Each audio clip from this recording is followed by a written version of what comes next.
Nous débutons la conférence, enfin le hangout, sur le 10e chapitre de la scène. Et dans ce chapitre, nous assistons à une journée de travail entre Asimov, qui s'appelle Happy, ou Happymov, et son éditeur Stuart.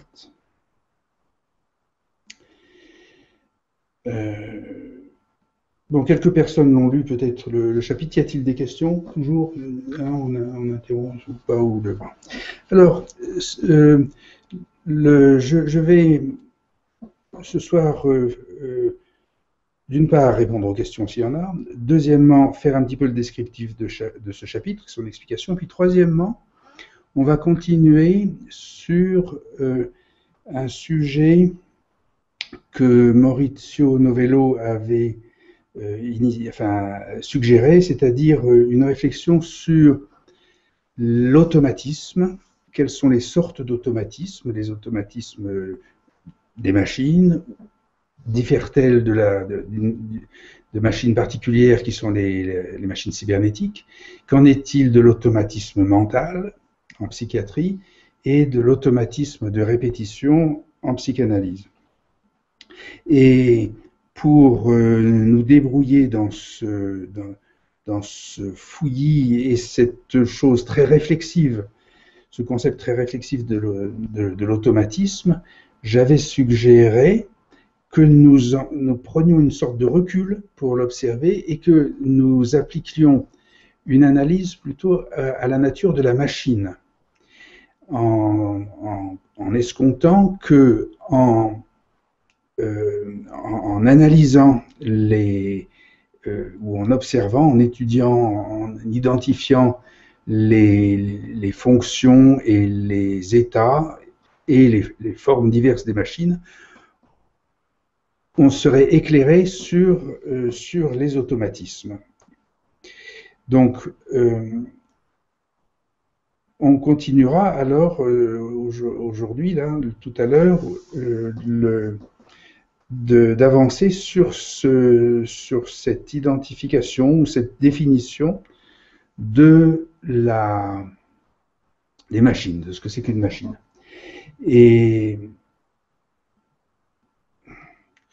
Mais commençons d'abord sur le chapitre lui-même, sur le chapitre 10, où il paraît, enfin il semble, ou ce qui est mis en scène, c'est une défense d'une certaine notion du développement de la science technologique, défense de cette notion par Asimov.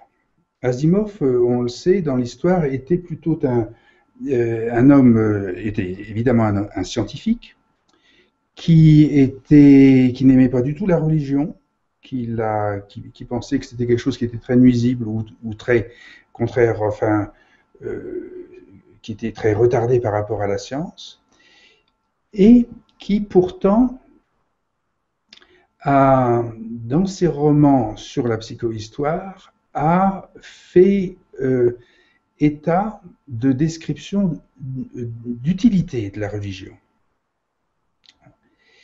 Alors, d'une part, il y était opposé, d'autre part, dans les fictions qu'il écrit, il décrit l'usage de la religion de manière assez efficace, assez positive.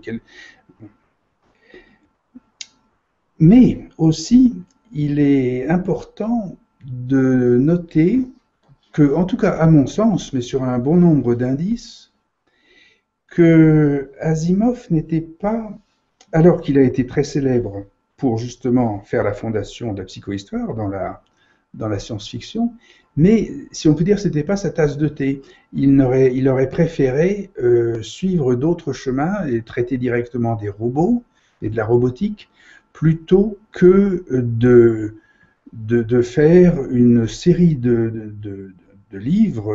Il y en a 6 ou 7, hein, quelque chose comme ça, 5, hein, 5, mais après il y a l'aube de la fondation, il en a refait en plus, il y en a à peu près, voilà, 5 ou 6 ou quelque chose comme ça. Et il m'a semblé, à consulter un petit peu cette littérature, enfin cette production de livres, que Asimov était un peu en contradiction avec ce qu'il écrivait, et à preuve même, c'est que après avoir écrit rapidement les premiers livres, plus tard dans sa vie, et d'ailleurs quand son éditeur sera décédé, il prendra la liberté de réécrire des éléments, de réintroduire, si on peut dire, de la robotique dans ses thèses de psychohistoire qu'il avait rédigées. De sorte que j'ai soupçonné, enfin, où j'ai l'idée, où je fais une fiction avec l'idée que c'est principalement sous l'influence de son éditeur, Campbell, qui s'appelait aussi Stuart, sous l'influence de son éditeur, que Asimov rédige ses traités de psychohistoire. Et dans ces romans de psychohistoire, je ne les ai pas tous lus, hein, mais dans les premiers romans, Asimov décrit une civilisation qui se sert considérablement de l'industrie atomique, et pour entraîner socialement les populations à cette industrie, des prêtres vont, par la religion, si on peut dire, ou vont animer, vont distribuer une religion qui va favoriser cette industrie. Et c'est pas l'idée même de la psychohistoire, hein, mais c'est le paysage qu'il décrit. L'idée même de la psychohistoire, nous avons une deuxième raison de penser qu'elle est inspirée, qu'elle lui est inspirée, voire suggérée, commandée, par son éditeur. L'idée même semble émaner de Norbert Weiner, avec lequel l'éditeur Stuart avait travaillé dans sa jeunesse. Et l'idée de la psychohistoire, c'est de raccourcir, c'est-à-dire de pouvoir prédire un moment de chaos, de sorte qu'en le prédisant, on puisse le raccourcir, et par conséquent, si on peut dire, le franchir sans trop de dégâts. Je crois que c'est ça, la psychohistoire en un mot. Et ça, nous en avons déjà traité avec ce schéma de cette double baïonnette, là, ce que j'appelais chicane et délai. Hein. Si on raccourcit les deux montants de cette chicane et de ce délai, et si on raccourcit le délai, cette figure qui est celle aussi où on retrouve la métaphore, enfin qui veut représenter la métaphore selon Lacan, mais ce rapprochement, le raccourcissement du délai correspond donc à cette tentative ou ce projet ou cette théorie psychohistorienne qui serait celle de pouvoir raccourcir la durée du chaos, lequel chaos est inéluctablement le destin des développements industriels par des règles d'entropie. Enfin, Donc ça, c'est la psychohistoire qui est une idée cybernétique et statistique, qui est tout à fait du principe mental de Weiner.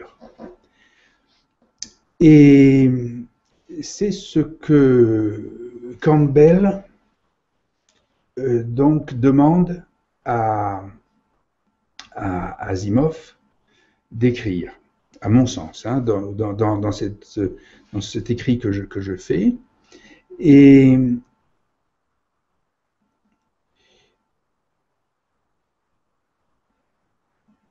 Asimov, en effet, écrira donc 4 ou 5 livres qui s'appellent, c'est une série qui s'appelle Fondation, et c'est alors la Fondation, c'est un empire, si je ne me trompe pas, c'est un empire galactique, mais qui est réglé politiquement et qui est géré en suivant les lois de la psychohistoire, c'est-à-dire cette gestion de prévision future et de réduction du chaos. Alors, maintenant, pour revenir à ce que fait en second plan, si on peut dire, Asimov, sur cette théorie générale de la psychohistoire, il décrit, en bon écrivain de roman, comme ça, il décrit la vie courante, la vie quotidienne dans cette galaxie et sous ce régime politique. Et cette vie quotidienne est faite de voyages d'une planète à l'autre et de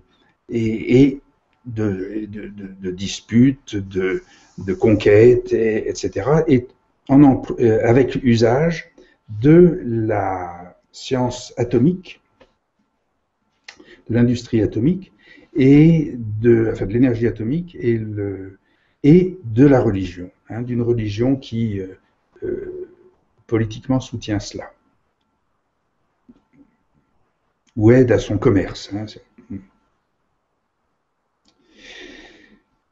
Dans le roman, la scène, d'une part, Campbell, l'ami de Weiner, va faire écrire la théorie de psychohistoire à Asimov. Deuxièmement, Asimov rédige une thèse sur l'industrie atomique qui, à son époque, est en plein démarrage, hein, et sur la religion. Et on peut penser que Campbell va en fait se servir comme ça d'Asimov. Il s'en sert très bien, Asimov est très content, ils ont beaucoup de succès, mais Campbell va chercher un second cheval, si on peut dire. Et ça, c'est ce qu'on verra dans le chapitre et les chapitres suivants. Parce que effectivement, Campbell va trouver un autre personnage, puis un autre, et ces auteurs vont suivre une aventure qui va se terminer dans la scientologie, mais sur ce chemin, sur cette aventure, très vite, Asimov va sortir, va quitter l'équipage. Hein. Donc manifestement, il y a eu historiquement un accord et en même temps des divergences entre Campbell et Asimov. Alors, ce que ce chapitre 10 essaie de décrire, c'est une hypothétique raison, ou disons, l'hypothétique sous-basement de la discorde ou de la divergence entre Campbell et Asimov.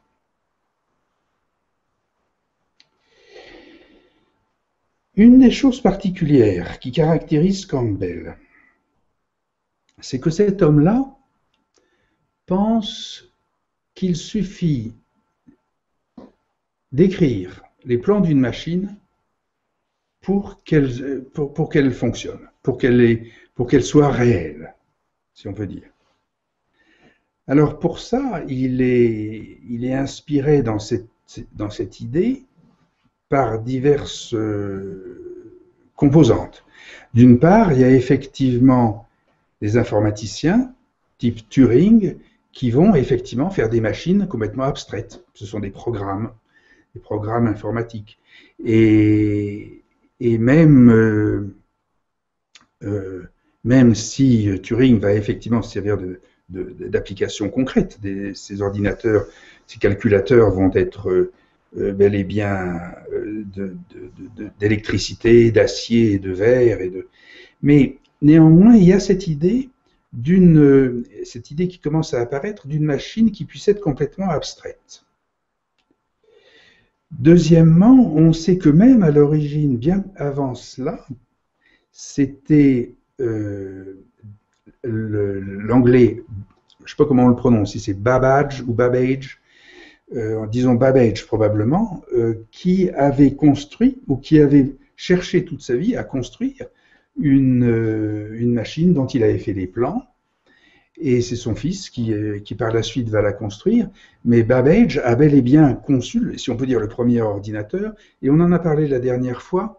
C'est la fille de Lord Byron qui va lui fournir le programme. Donc, le premier ordinateur ou ces premières machines sont en effet abstraites. Tant avec Babbage, que presque un siècle après, avec Turing. Deuxièmement, là on est avec des machines abstraites. Deuxièmement, Campbell va s'intéresser aux machines construites, mais qui fonctionnent avec des énergies abstraites. Et là, il s'agit de machines que l'on dira fantaisistes, qui ne sont pas scientifiques, qui sont on va appeler ça, jusqu'à preuve du contraire, on va appeler ça des machines délirantes. C'est un monsieur qui s'appelle Hieronymus, qui est bien connu à son époque, qui a inventé une machine qui va, un peu comme la machine de Wilhelm Reich, qui va capter l'orgone. Là, la machine de Hieronymus capte l'éther, l'énergie éthérée ou la radionique, ou une énergie qui est un mélange d'électricité et d'optique, il appelle ça l'optique. Bon. Et Campbell va être un des partisans, il va soutenir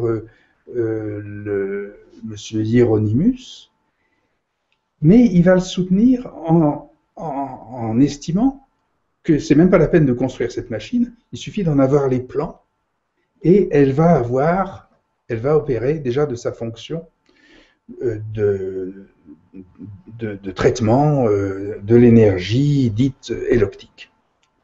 Alors, bon, on sait que ça désespérera M. Hieronymus, qui lui croyait ferme à sa machine effectivement construite, et il était désespéré d'avoir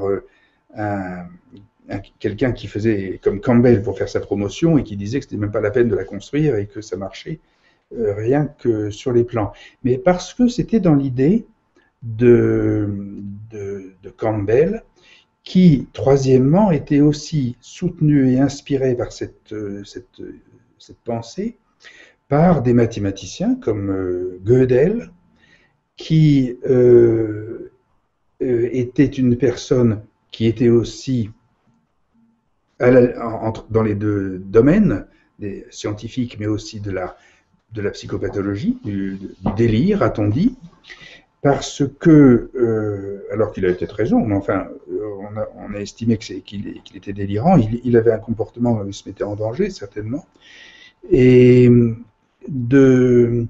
où Gödel, le plus grand mathématicien de l'époque, ou logicien, Gödel pensait que qu'il y avait des êtres mathématiques, que les formules mathématiques étaient des êtres mathématiques qui avaient été tués, si on peut dire, comme on épingle des papillons dans des boîtes, dans des musées, mais que, selon lui, les formules, enfin les êtres mathématiques étaient, avant d'être épinglés comme ça, étaient des êtres vivants, changeants, dynamiques, et qui avaient donc qui correspondaient à des anges, des dieux.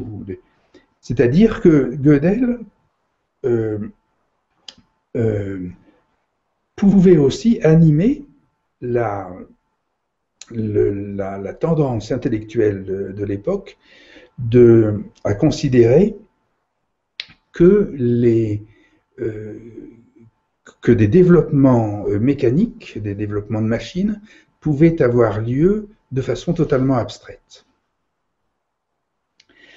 Donc ça, ce sont les 4 éléments qui auraient pu soutenir Campbell dans cette croyance. On a un écho gênant.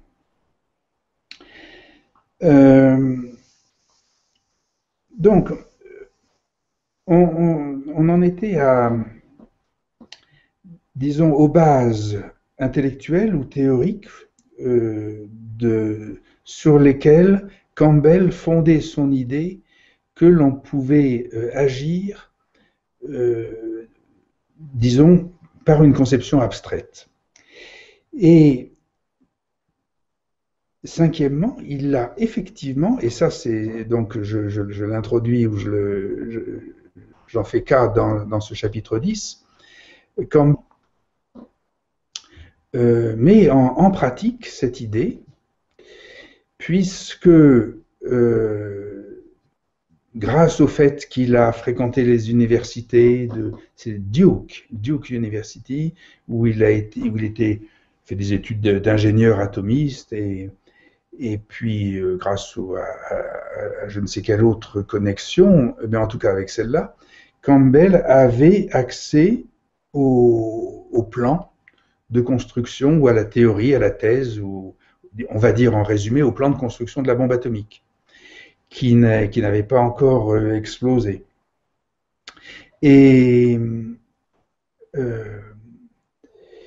il les a publiés dans un de ses livres. Je ne sais pas qui était l'auteur, c'était peut-être lui, hein, ou en tout cas il l'avait certainement aussi piloté, gouverné un auteur pour rédiger un texte qui allait inclure les plans de la bombe. Et le livre, avant sa sortie, bien sûr, a failli être censuré parce que les militaires ont voulu l'interdire. Et puis, il y a eu un débat, apparemment, entre les éditeurs et les militaires, où Campbell a convaincu son monde qu'il valait mieux rendre public ces plans à cette manière-là, dans des textes entremêlés dans des textes de science-fiction, parce que si on les interdisait, l'attention serait portée, l'attention de l'ennemi serait portée sur ce qui était interdit, et donc le secret serait plus vite dévoilé, éventé. Et Campbell a procédé à ce moment-là à la manière qui est décrite par Alan Edgar Poe, qui consiste à mettre la chose que l'on veut cacher, à la mettre en évidence, à l'exposer de la manière la plus publique qui soit. Et il aurait donc diffusé ces plans. On voit au demeurant qu'il s'agissait bien d'autre chose que de science-fiction, mais que là, on trouve un argument à motiver que je parle de science-fonction dans ces opérations de littérature dite de science-fiction. Hein. Alors voilà, ça a été je n'ai pas lu le livre où il y a les plans hein, de la bombe. Je ne sais pas si je ne fais pas des erreurs ou si j'exagère. Les sources sur lesquelles je me base pour affirmer et faire cette description c'est de la littérature du web, différents articles, différentes biographies de Campbell. Et je crois qu'on peut, en tout cas, mettre ça dans un roman de science-fiction. Donc, dans ce chapitre 10, nous allons avoir cette discussion entre Asimov, qui lui considère que l'entreprise atomique doit être gouvernée par un État, gérée et guidée, conduite par une prêtrise, par une religion, pour gouverner les masses dans cette, pour conduire les masses et cette industrie ensemble. D'un côté. D'un autre côté, nous avons Campbell qui pense que ces technologies nouvelles et inconnues doivent être au contraire précipitées de manière totalement exposée pour en quelque sorte précéder leur usage et voir leur résultat. Hein, avec cette idée que faire la chose de manière abstraite permet de la réaliser et de la contrôler mieux que dans la solution, la politique alternative, qui est celle d'Asimov, qui est celle de garder secret ce qui est nécessaire pour faire une entreprise industrielle de la nouvelle technologie. Alors c'est là où je me suis servi d'un jeu de mots, parce que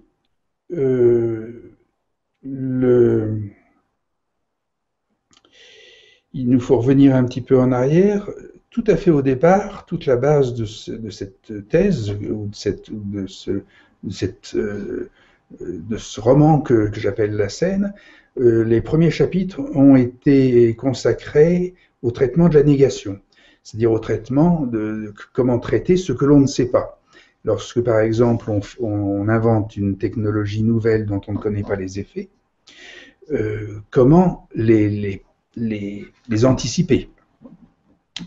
Et donc, on a examiné que c'était par la négation qu'on devait les anticiper. Forcément, on ne pouvait pas les affirmer avant. Et sur les logiques de lacanienne, d'assertion, en quelque sorte de certitude anticipée, mais là c'est assertion de négation, on peut comme ça anticiper un résultat. Et cette négation, elle a plusieurs formes. Elle peut avoir la forme du secret. Par exemple, on garde quelque chose de secret, c'est une façon de nier ou de priver, de nier dans le savoir collectif une connaissance.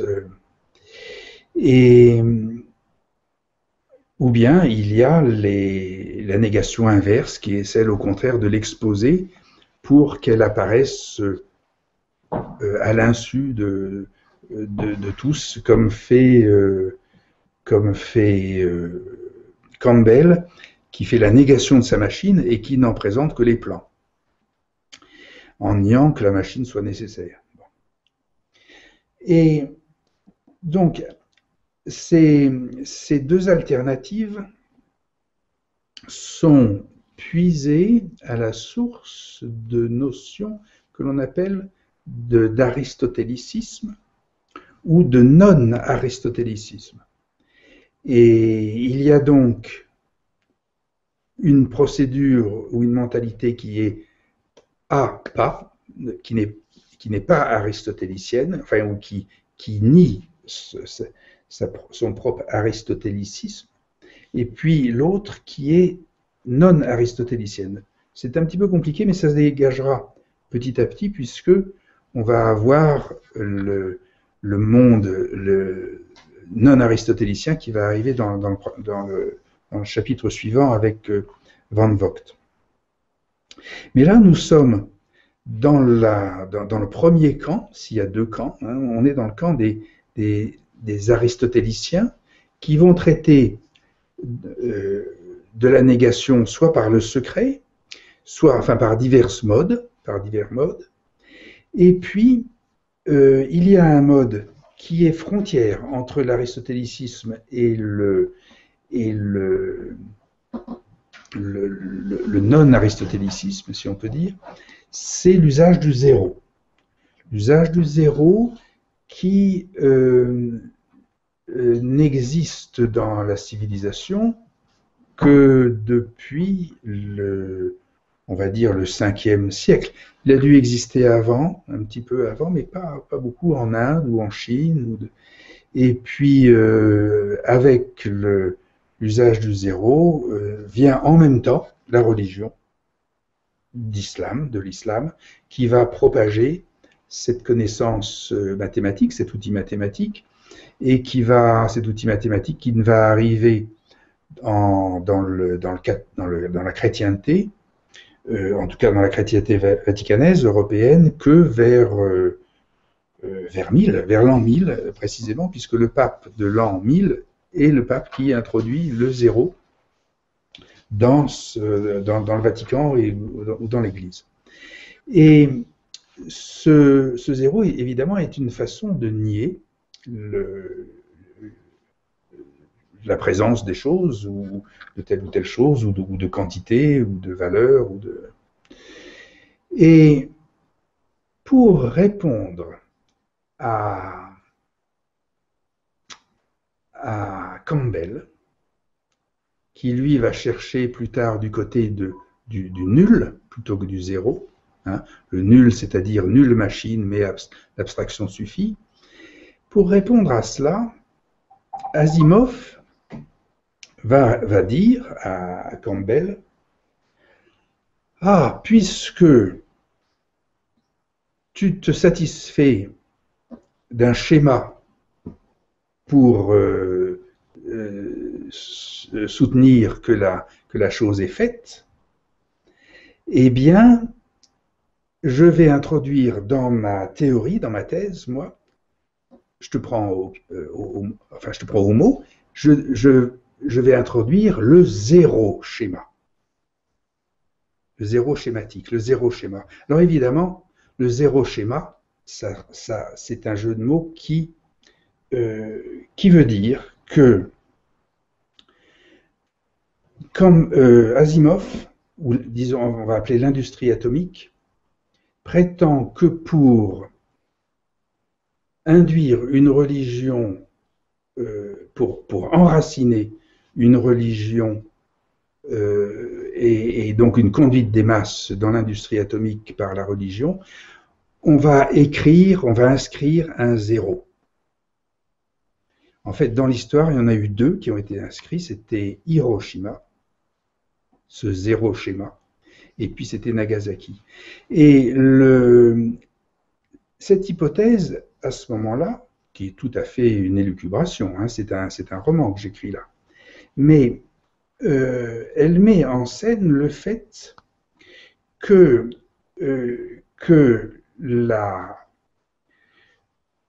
l'impression, le tamponnage, le compostage de la civilisation ou de la planète par deux villes rasées à zéro participe de l'organisation industrielle et du conditionnement psychique des religions ou d'une industrie atomique qui tourne, dont une force psychique et religieuse puisse tourner autour de ces points zéro. Alors,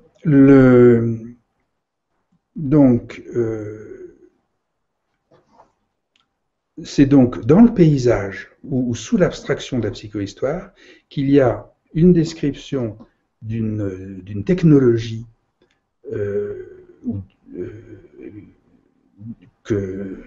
dont Asimov ou Apimov, hein, parce que c'était pas Asimov, dont Apimov est le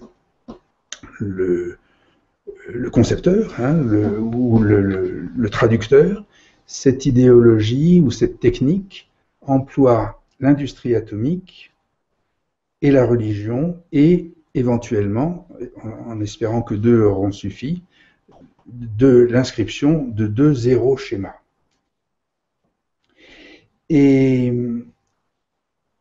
nous avons, à côté de cela, une thèse qui est celle de Campbell, qui n'est pas complètement décrite, puisque c'est donc dans les chapitres suivants que Campbell va trouver l'autre écrivain qui, lui, va être beaucoup plus dans sa ligne.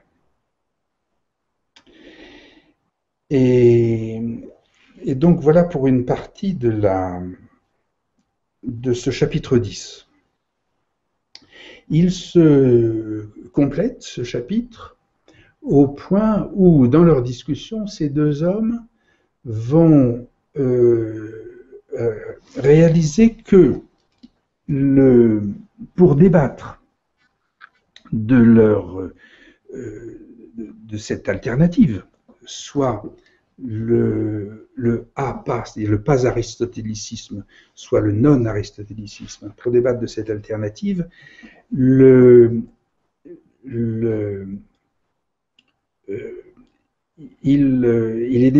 y a une mathématique, si on peut dire, qui est plus opportune que la dispute et une confrontation qui reste à ce stade une opposition. Il y a une mathématique, une science qui est propice à traiter ce débat, cette discussion, et cette science, c'est la cybernétique de Wiener, quand elle est appliquée au grand nombre, quand elle est appliquée au gouvernement des masses, au gouvernement des individus. Où là, il n'est pas nécessaire d'utiliser le secret et les technologies d'Asimov, mais il y aurait une manière statistique, et c'est celle justement de la psychohistoire, qui permettrait de résoudre cette opposition de deux thèses. Et en fait, cette formule cybernétique ou ce facteur cybernétique, c'est celui qui est mentionné dès le premier chapitre du roman, puisqu'il s'agit d'une formule, d'une lettre et d'une formule algébrique que Wiener écrit avant qu'il ne disparaisse et que tout se mette à entrer en effervescence. Et on va autant, durant tous les chapitres, rechercher Wiener que pour retrouver le sens de cette formule. Mais alors, là, dans le chapitre 10, elle est seulement mentionnée, et Campbell fait part à Asimov ou à Asimov, Stuart fait part à Asimov de la solution qu'il y aurait dans cette direction, qui est celle donc d'une formule énigmatique écrite par un mathématicien disparu. Je vous ai déjà raconté, j'ai déjà raconté toute la coïncidence qu'il y a avec le livre de Cassou. Ce Cassou qui ne me répond pas. Et donc, évidemment, il y aurait lieu à avoir des échanges fructueux dans ce domaine. Et donc,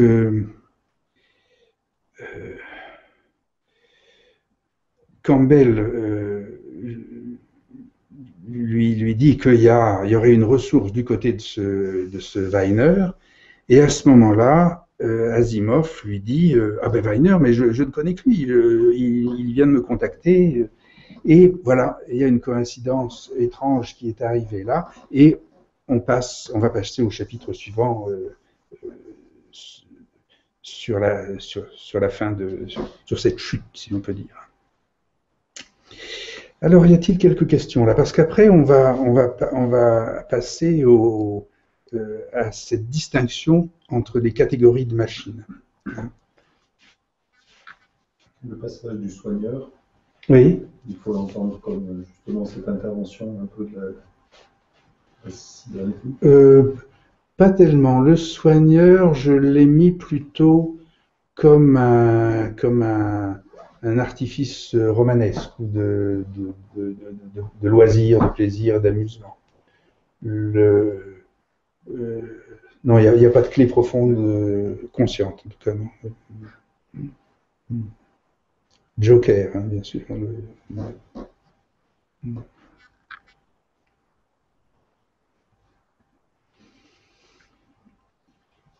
Donc, alors, ben, je vais passer alors à la question de ces deux machines.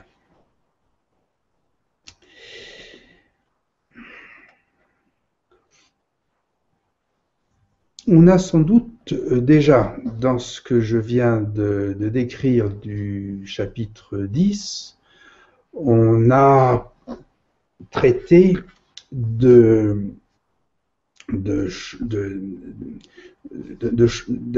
de détails qui peuvent alimenter cette recherche d'une identification dans la variété des machines. On a la description du chapitre 10 a décrit là deux méthodes différentes.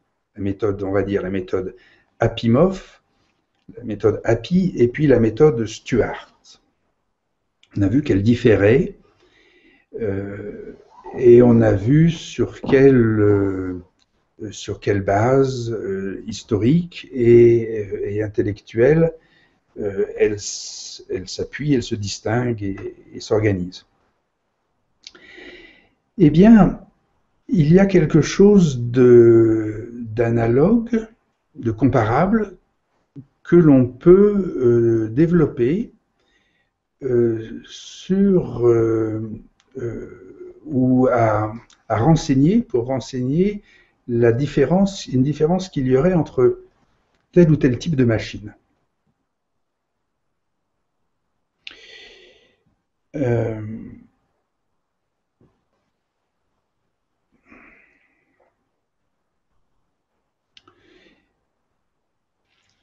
J'ai oublié, il est un peu plus loin, j'aurais pu faire la lecture une lecture du texte de Villiers de l'Isle-Adam, qui a écrit L'Ève future. Et c'est pas le seul bouquin qui soit considéré comme le premier bouquin de science-fiction. Il paraît que même Don Quichotte était déjà un bouquin de science-fiction et peut-être y en a-t-il lu même avant. Mais disons que c'est un des potentiels premiers livres de science-fiction. Alors voilà ce que dans l'Ève future, c'est un roman de science-fiction qui n'est pas fait avec Weiner parce qu'il n'existait pas encore ni Campbell ou autre, mais il se base sur Villiers de l'Isle-Adam se base sur un personnage historique. Donc il écrit en 1877 et le personnage historique c'est Edison, le fameux industriel de l'électricité et si j'ai bien compris, c'est sur le fait d'enregistrer la voix, qui a inspiré Villiers de l'Isle-Adam en réalisant que l'on pouvait ainsi faire évidemment des machines, des statues qui parleraient. Et donc, il a généralisé la chose en imaginant, en fait, c'est le premier alors là qui emploie le mot androïde. Et l'androïde, c'est une femme que Edison va construire, c'est un robot, femme, il va construire ce robot parce qu'il a un ami qui est désespéré par sa fiancée, il n'arrive pas du tout à s'entendre, et l'ami va se suicider, et Edison lui dit, écoute, je vais t'en faire une copie conforme, mais celle-là, elle n'aura pas les défauts que ta fiancée présente et qui te désespère, elle sera au contraire parfaite. Bon.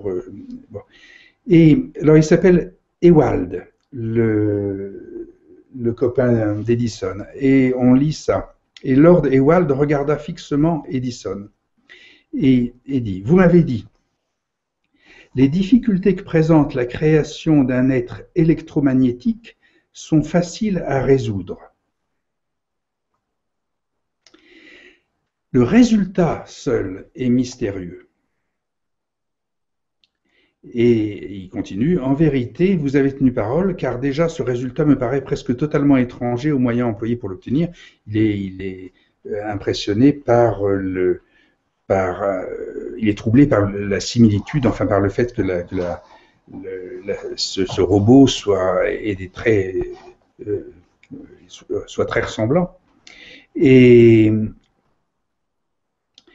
Edison répond, « Remarquez-le, s'il vous plaît, my lord, répondit Edison.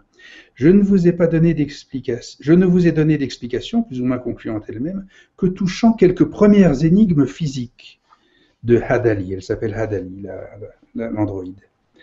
Mais je vous ai prévenu que tout à coup, des phénomènes d'un ordre supérieur se présenteraient en elle, et que c'était là seulement qu'elle devenait extraordinaire. » C'est-à-dire que ce qui se passe dans le roman de Villiers de l'Isle-Adam, c'est que les scientifiques, les techniciens arrivent à construire une machine. Elle est déjà extraordinaire, épatante, mais dans son résultat va encore se passer quelque chose d'imprévu ou d'extraordinaire ou qui surpasse toute la conception, toute la base de la conception initiale. En l'occurrence, ce qui sera extraordinaire dans l'androïde d'Edison, c'est que ce robot, parfaitement équipé avec des yeux, un intellect, tout ce qui, une voix et toutes les apparences humaines, ce robot va devenir télépathe et va capter et être en communication télépathique avec d'autres personnes pour lesquelles il n'est pas programmé. Et là, il va y avoir effectivement il va devenir de manière très troublante pour les gens de ce roman, très humain, où il va rencontrer l'énigme de la pensée qui intéressait les gens de cette époque. Donc il y aurait des machines qui suivraient leur programme et des machines qui manifesteraient des comportements excédents à ce pourquoi ou à ce en fonction de quoi on les aurait construites. Alors, dans ce que l'on a vu jusqu'à présent, on peut, et je ne vais faire que des images, je vais utiliser que 2 images, c'est-à-dire par des jeux de mots. Je vais faire 2 gros jeux de mots comme ça, pour baser des choses très incertaines, très subtiles, complexes et peut-être indéchiffrables. Mais de même que pour examiner l'automatisme, on peut se rabattre sur l'examen des machines, et bien sur l'examen des machines, on peut se rabattre sur deux fantasmes, sur 2 images, qui les distingueront bien. Il y a une machine qui va tiquant, qui fait tic-tac, et qui va tic-en, tic-en, tic-en. Cette machine-là, on la trouve effectivement, historiquement, désignée, contestée, ou au contraire adoptée par le Vatican. Et nous parlons là de la religion. Nous sommes sur la méthode d'Asimov, de Happy, dans le roman. On sait que le Vatican a été très intéressé très concerné par la production d'androïdes ou de la manière de faire tic-taquer le vivant, puisque, on en a parlé la dernière fois, c'était le débat entre Galvani et Volt. Galvani pensait qu'il était, que l'on pouvait ou pas induire un mouvement automatique, rendre une forme vivante automate, soit par une hérésie tout à fait contraire à la vie, à la création divine, soit on ne pouvait que reconnaître la divinité elle-même comme étant la seule responsable de l'automatisme. Donc, on a une machine qui va tiquant. Et quand j'ai eu cette idée, un jour j'en ai parlé à ma muse, qui a réagi en disant il y a la Vatican et la Vacantie. Je voulais faire un jeu de mots de tic-tac à l'envers, mais c'était un autre, et ça tombait très bien. Voici donc ce que j'ai adopté, c'est qu'il y a des machines qui vont tic-tacant, et qu'il y a une autre sorte de machine qui vaque, comme en vacances, comme on vaque, comme ces non-dupes qui errent, d'après les lacaniens. Hein. Donc, il y a des machines qui vaquent, que l'on ne peut pas réellement programmer dans le sens du tic-tac, mais on peut les construire et leur fournir la capacité de vaquer. Et de vaquer comment? De ne vaquer que anti. À ce moment-là, nous avons une machine négative. Elle n'est jamais déterminée puisqu'elle va toujours vaquer à l'anti, comme à l'envers. Mais l'anti, c'est une autre négation que l'envers. Hein. Donc nous allons introduire, nous pouvons concevoir des machines qui marchent à l'anti, voire à l'anticipation, mais à l'inverse, en réponse inversée à leur environnement. Et nous sommes là dans les logiques très proches du lacanisme qui correspondent à la cybernétique de Lacan, où Lacan désigne dans les rapports cybernétiques entre des messages, celui de la demande et de sa réponse inversée, c'est-à-dire à l'anti, soit à l'anticipation ou à l'antithèse, ou etc. C'est deuxièmement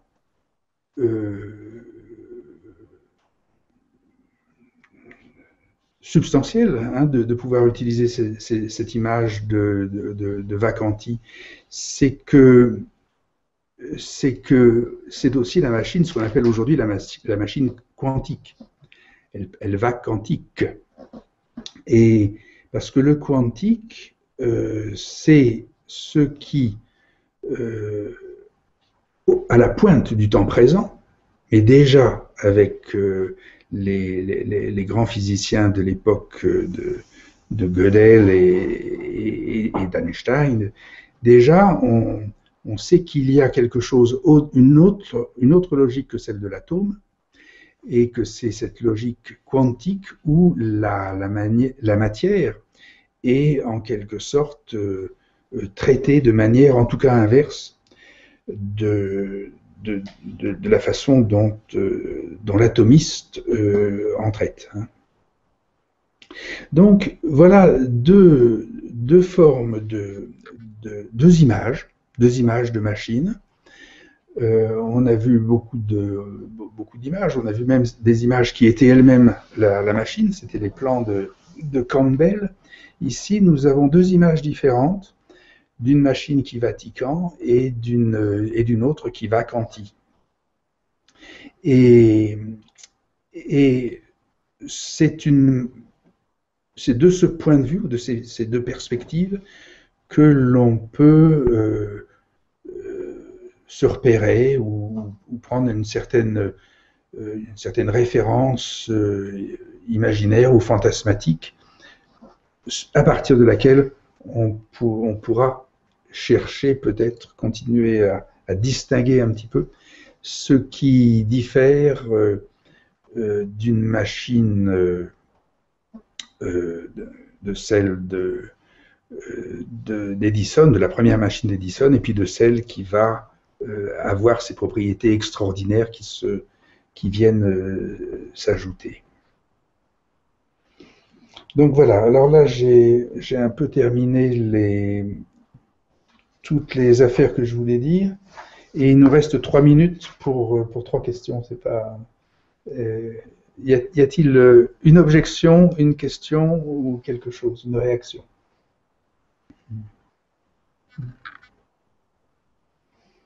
Wanda, que pensez-vous de l'Ève future, de la participation de la personne féminine dans toutes ces recherches informatiques et cybernétiques?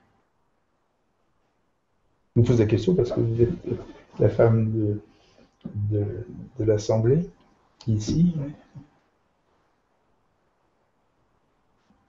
Je ne sais pas, c'est simple comme question. C'est pas simple.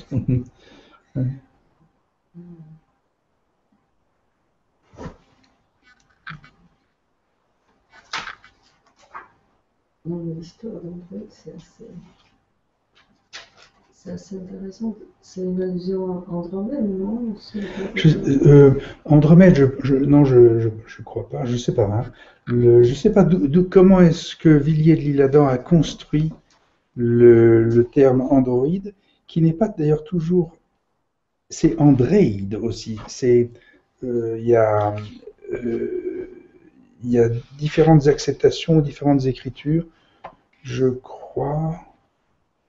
Mais enfin, c'est lui qui a formé ce premier nom. Aujourd'hui, on parle de cyborg depuis. Hein, alors, il y a peut-être une différence entre cette conception de l'Ève future et de ce qui est dans presque 2 siècles plus tard, hein, ce que l'on appelle aujourd'hui un cyborg. Bon, ben nous verrons. Sur Android, oui. La distinction Android-Gynoïde serait postérieure alors en termes de physique. Oui. On parle de la physique Android et de la physique Gynoïde, enfin Android pour l'homme, Gynoïde pour la femme. Oui, c'est vrai. Hein. Oui. Et ça serait postérieur. Je ne sais pas. Le terme Android est oui. C'est ce qu'on marque là dans le bouquin sur le. Oui.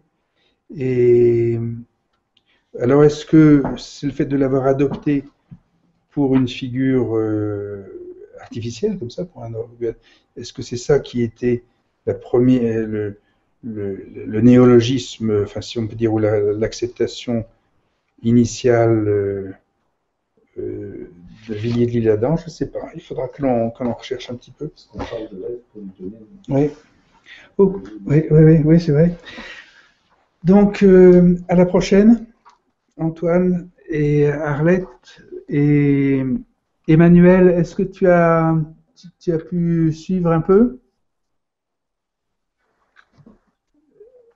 Il n'y a pas de réponse, mais peut-être qu'il n'entend pas. Enfin, ou il entend. Non, vous n'avez pas de micro pour répondre. Vous n'avez pas de micro pour répondre. Ah d'accord, mais là tu en as. Écoute, pour l'instant, je termine le podcast. Je termine la